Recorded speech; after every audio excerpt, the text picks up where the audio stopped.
जिन्होंने थोड़ा सा तत्वज्ञान का अभ्यास किया है वह कहते हैं कि कर्म करो, कर्म के फल की आशा न रखो। लेकिन यह आंशिक सत्य है। कर्म के फल की आशा क्यों न रखे?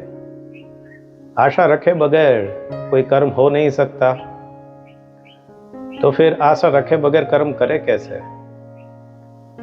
वास्तविकता यह है कि कर्म का जो भी फल मिलता है वह बुरा ही मिलता है।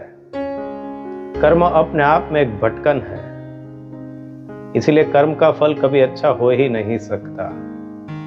इसलिए आप कर्म से कुछ आशा रखो ही नहीं। कर्म शायद आपको करने ही पड़ते हैं क्योंकि आपके जीवन की वह स्थिति होती है। इसलिए शायद कहा जाता है कि कर्म करते रहो, लेकिन कोई अपेक्षा न रखो।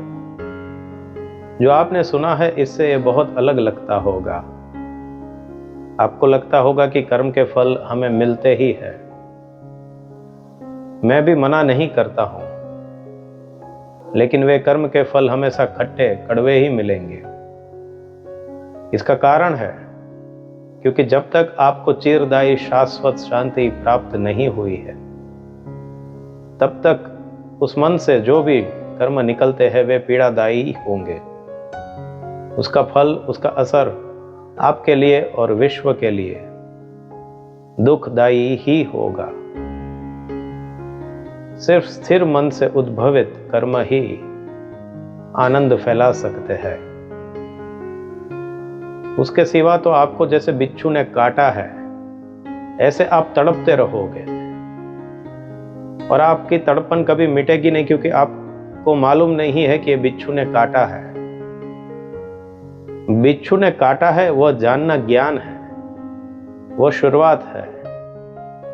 फिर आपकी दवा हो सकती है, और अगर आपकी दवा हो गई तो आपका मन स्थिर हो गया, और फिर जो उससे कर्म निकलते हैं वह नृत्य है।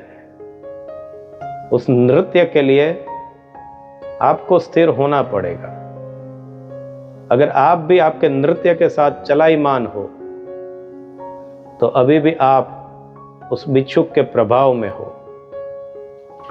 अगर आप स्थिर हो गए और एक नाच चलता है तो वह नाच आपका नहीं होगा।